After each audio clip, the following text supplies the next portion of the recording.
نماز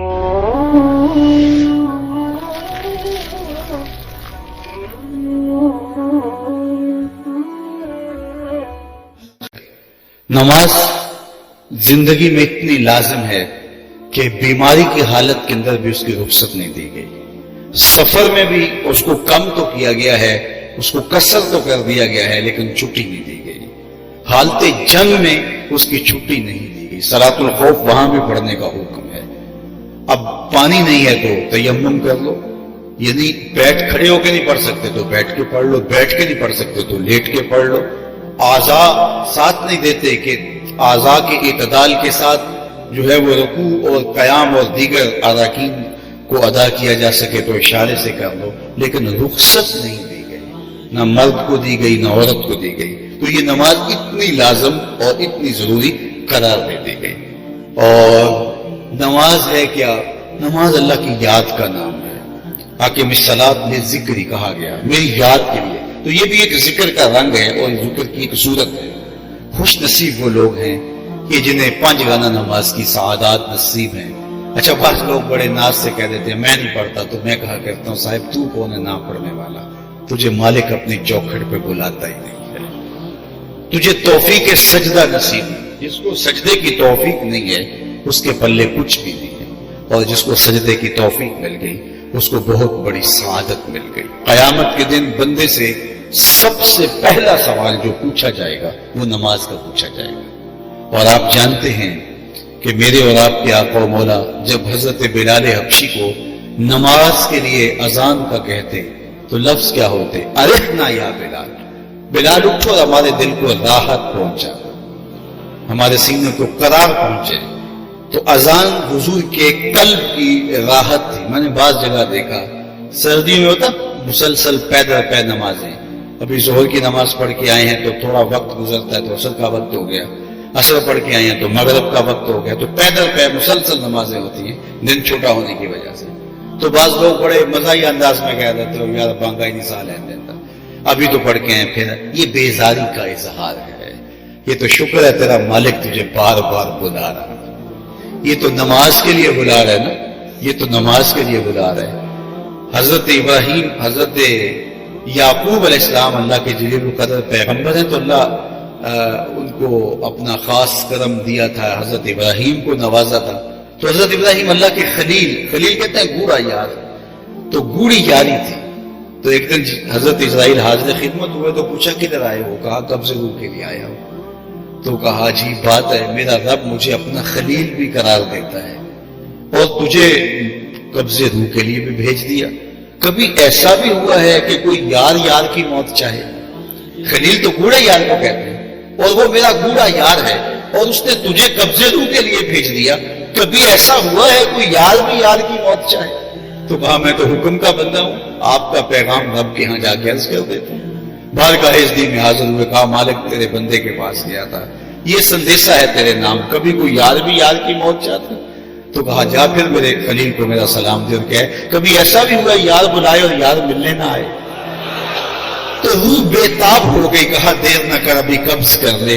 یار یہ تو نماز کے لیے بلایا ہے، وہ تو دنیا سے بلائے تو یار طلب محبت یہ ہے، یہ سمجھانے کے لیے تھا حضرت ابراہیم علیہ السلام کا کہ وہ بلائے تو پھر سر ہتھیلی پہ رکھ کے بھی پیش کرنا پڑتا ہے۔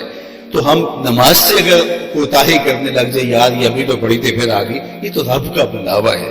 قد افلح من تزکا وذکر اسم ربہ فصلی بل تؤثرون الحیاۃ الدنیا والآخرۃ خیر وابقی۔ کہا تم جیتی دنیا کے پیچھے بھاگو گے، یعنی انسانی نفسیات کو بیان کیا۔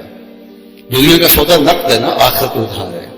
شیطان کرتا ہے اب چوری کرو اب مال ملے گا، اب بدی کرو اب لذت ملے گی، لیکن اللہ کا وعدہ ہے تم صبر کرو دیکھنا تمہیں جنت میں کیسے نوازوں گا۔ وہ وعدہ ادھار ہے اور یہ دنیا کے وعدے نقد ہیں۔ تو انسان تھوڑا سا جلد باز ثابت ہوا ہے، تو بل تؤثرون الحیاۃ الدنیا، تم جیتی دنیا کے پیچھے بھاگو گے، لیکن میرے مالک نے کہا یہ تمہاری بھول ہے۔ والآخرۃ خیر وابقی، حالانکہ آخرت بہتر بھی ہے اور دائمی بھی، نہ ختم ہونے والی کائنات ہے، اس کا نقطہ انجام ہی نہیں ہے۔ ایک ایسی زندگی ہے کہ جس کا کوئی آخری نقطہ ہی نہیں ہے، ختم ہی نہیں ہوگی. یہ زندگی جتنی بھی ہو، 100 سال بھی ہو تو 100 سال کے بعد بھی تو ختم ہی ہو جانی ہے. 1000 سال بھی اگر کسی نے زندگی پالی تو پھر بھی تو نقطہ انجام ہے. لیکن وہ ایسی لمبی زندگی ہے، پہلا دن ہی 50,000 سال کا. قرآن بتاتا ہے یوم حشر 50,000 سال کا ایک دن. پھر اس کے بعد موت کو مینڈے کی شکل میں لا کے ذبح کر دیا جائے گا اور نہ ختم ہونے والی زندگی شروع ہو جائے گی. کہتے ہیں جنتی جنت میں اور جہنمی جہنم میں. جنتیوں کو ایک ہی خدشہ ہوگا کہیں موت نہ آ جائے اور یہ سب بہاریں چھن نہ جائیں، اور جہنمیوں کو ایک ہی موہوم امید ہوگی کہ کہیں موت آ جائے تو جان چھوٹ جائے. اب جب جنتی جنت سے اور جہنمی جہنم سے دیکھ رہے ہوں گے، مینڈے کی شکل میں موت کو لا کے ذبح کر دیا جائے گا تو جنتی اتنے خوش ہو جائیں گے کہ حدیث پاک میں آتا ہے اگر موت کو موت نہ آئی ہوتی یہ خوشی سے مر جاتے. اور جہنمی اتنے صدمے میں ڈوب جائیں گے کہ اگر موت کو موت نہ آئی ہوتی تو یہ دکھ اور صدمے سے مر جاتے. لیکن موت کو بھی موت آ چکی ہے، نہ ختم ہونے والی زندگی، اور یہ ساری زندگی 50-60 سال کی. اس کا سودا اس کے مقابلے میں کیا، اس سے بڑی حماقت اور کیا ہو سکتی. حضرت داتا گنج بخش علی حجویری علیہ رحمہ کے مرشد شیخ خطری نے کتنی خوبصورت بات کر دی. الدنیا یومن ولنا فیہا صوم. کہا دنیا ایک دن ہے اور ہم روزہ رکھ کے گزار رہے ہیں. یہ تو گزر ہی جانے ہے. 60 سال زندگی ہو، 20 سال تو سو کے گزارتے ہیں نا. روزانہ 8 گھنٹے بھی سوئیں تو تیسرا حصہ تو سو کے گزر گیا. 60 سالہ زندگی میں 20 سال سو کے گزر گئے، 8-10 سال بچپن کے گزر گئے، 5-7 سال بڑھاپے کے دھکے گزر گئے. روزانہ 1-1.5 گھنٹہ واش روم میں گزرا. کوئی بیماری آ گئی تو وہ وقت گزرا. باقی تخت پہ بیٹھ کے گزرے تو پھر بھی 16-17 سال بنتی ہے. اس 16-17 سال کے لیے ایسی زندگی برباد کر دی جائے جس کا نقطہ انجام ہی نہیں ہے تو اس سے بڑی حماقت کیا ہو سکتی ہے. بل تؤثرون الحیات الدنیا والآخرۃ خیر وابقا. وہ دائمی بھی ہے اور بہتر کتنی. آپ کے شہر میں جو بہت بڑا جاگیردار ہوگا اس کی کتنی جائیداد ہوگی، کتنے مربع ہوں گے؟ 50 مربع زمین ہوگی، 600-700-800 ایکڑ زمین ہوگی. میرا خیال اس سے زائد تو نہیں ہوگی، شاید اتنا بڑا زمیندار نہ ہو. اگر کوئی ہو بھی 10 مربع 20 مربع 50 مربع 5-7-10 دیہاتوں کا مالک ہوگا، اس کو کہیں گے آپ یہ بہت بڑا جاگیردار ہے. لیکن جنت میں سب سے کم جگہ اس کو ملے گی جو سب سے آخر میں جائے گا. ایک حدیث میں آتا میرے حضور نے فرمایا کہ میں اس کا نام بھی جانتا ہوں، جو جہنم کے رگڑے سہ کے جو ہے وہ جائے گا. لیکن بہرحال بخاری کی روایت ہے کہ جب وہ جہنم سے نکالا جائے گا تو اللہ تعالیٰ اس کو کہے گا بتا تجھے کیا چاہیے. تو ظاہر ہے جو جہنم کے رگڑے سہ کے سب سے آخر میں نکلا ہے وہ سب سے بڑا گناہگار ہی ہوگا. تو اس نے تو کوئی گناہ چھوڑا نہیں ہوگا، کوئی حسرت باقی نہیں اس کی رہ گئی ہوگی. لیکن پھر بھی اس کی جو حسرت ہوگی وہ عرض کرے گا مالک میں یہ چاہتا ہوں. اللہ کہے گا لکا ما تمنیت، جو تو نے تمنا کی جا تجھ کو دے دیا، اب جنت میں چلا جا. اچھا اس کو تو یہ عرض ہوگی کہ جنت میں 3 مرلے کا جھونپڑا بھی مل جائے تو غنیمت ہے. چونکہ وہ جہنم کی تکلیفیں، صعوبتیں اور اذیتیں سہ کے آیا ہوگا. سایہ دیوار جنت میں جگہ مل جائے وہ بھی کافی ہے، آراف میں جگہ مل جائے وہ بھی کافی ہے. چلو جنت میں چلے جائیں تو 2-3 مرلے کا جھونپڑا مل جائے تو کافی ہے. لیکن اللہ اسے کہے گا جا چلا جا، بخاری کی روایت، جا چلا جا جنت میں، تیرے لیے اس دنیا سے 10 گنا جگہ ہے. دوستو اللہ جل شانہ ہمیں اس بیان پر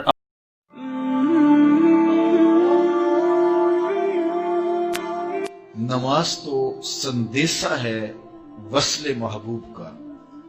محبوب کی چوکھٹ میں حاضری کا ایک موقع ہے جو نماز کے ذریعے سے نصیب ہوتا ہے. تو اگر کوئی شخص نماز کو اپنے لیے بوجھ سمجھتا ہے تو پھر وہ محبوب کی ملاقات کی اہمیت کو نہیں جانتا.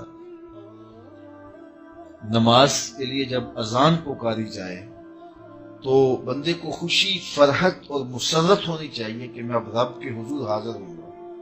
نہ یہ کہ وہ گھڑی پہ نظر ڈال کے کہے کہ ابھی تو آئے ہیں پھر دوبارہ اذان شروع ہو گئی، تو پھر اس کو شوق نہیں ہے مالک کے حضور حاضر ہونے کا.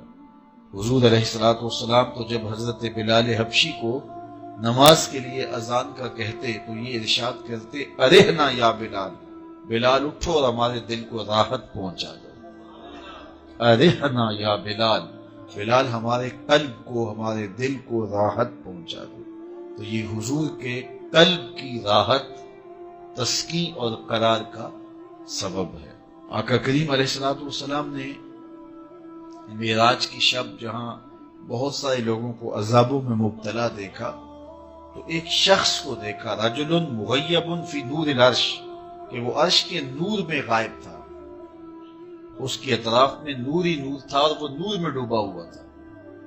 پوچھا کہ یہ کون خوش نصیب شخص ہے، کوئی فرشتہ ہے؟ تو جواب آیا فرشتہ نہیں ہے۔ یہ کوئی پیغمبر ہے؟ پیغمبر بھی نہیں ہے۔ تو یہ کون شخص ہے کہ جو انوار الہیہ کے حصار میں ہے اور ہر طرف نور ہی نور پھیلا ہے؟ تو جواب ملا کہ آپ کی امت کا یہ وہ فرد ہے جس میں 3 خوبیاں تھیں۔ پہلی خوبی تو یہ کہ اس کی زبان اللہ کے ذکر سے تر رہتی تھی، اور دوسری خوبی اس میں یہ تھی وَقَلْبُهُ مُعَلَّقٌ بِالْمَسَاجِدِ، اور اس کا دل مسجدوں کے ساتھ لٹکا ہوا تھا، مسجدوں کے ساتھ دل بستگی تھی سے۔ فرمایا کچھ لوگ ہوتے ہیں کہ وہ مسجدوں کی میخیں ہوتی ہیں، جس طرح وہ کیل لکڑی میں ٹھک جاتا ہے تو یہ بھی مسجدوں میں ٹھکے رہتے ہیں، جب بھی ڈھونڈو کہ مسجد سے ملیں گے۔ فرمایا کبھی یہ لوگ بیمار پڑ جائیں اور مسجد میں حاضر نہ ہو سکیں تو اللہ کے کچھ فرشتے ہیں جو ان کی عیادت کرنے کے لیے ان کے گھروں میں جاتے ہیں۔ تو مسجدوں کی حاضری، مسجدوں کی تعمیر میں دلچسپی، مسجدوں کی آباد کاری کے لیے کوشش، مسجدوں کی صفائی ستھرائی کا اہتمام و التزام، مسجد کی تعمیرات کے مراحل میں دن رات ان سے وابستہ رہنا، یہ خوش نصیب لوگوں کا مقصود ہے۔ فرمایا کہ اللہ کے گھر وہی تعمیر کرتے ہیں جو اللہ اور پچھلے دن پر ایمان لاتے ہیں۔ تو مسجدوں کی تعمیر یقیناً اللہ جل شانہ کی خاص رضا نصیب کرتی ہے۔ ایک روایت میں آتا ہے جس نے تتر کے گھونسلے کے برابر مسجد کی تعمیر کی، فرمایا اللہ جنت میں اس کا محل بنا رہا ہے، اللہ اس کا محل تعمیر کرے گا، اس کو محل عطا کرے گا۔ تو یہ تعمیر مسجد یہ خوش نصیب لوگوں کا مقصود ہے۔ تو مسجدوں کی آبادی اور مسجدوں میں وابستہ رہنا اور دل بستہ ہونا مساجد کے ساتھ، یہ خوش نصیب لوگوں کا مقصود ہے۔ تو بدبخت لوگوں کو یہ سعادت نصیب نہیں ہوتی۔ اچھا، تیسری بات فرمایا کہ جو اس شخص کی خوبی ہے، یہ آج تک اپنے والد گرامی اور اپنی والدہ ماجدہ کو گالی کا سبب نہیں بنا، یعنی کبھی اس نے کوئی ایسا فعل نہیں کیا کہ لوگوں نے کہا کہ یہ کس ماں باپ کا بیٹا ہے اور لوگوں نے اس کے ماں باپ کو برا کہا ہو اس کی وجہ سے۔ تو یہ 3 خوبیاں اس شخص کے اندر پائی جاتی ہیں، اور آج یہ اللہ کے عرش کے نور کے سائے میں اپنے آپ کو کھڑا ہوا پا رہا ہے۔ تو جن کے سر نماز سے گوجل رہے، مسجد کی حاضری جن کے لیے شوق ہو اور مسجد میں آتے ہی نکلنے کے لیے وہ راستے ڈھونڈ رہے ہوں، تو انہیں اپنے اندر اترنا چاہیے۔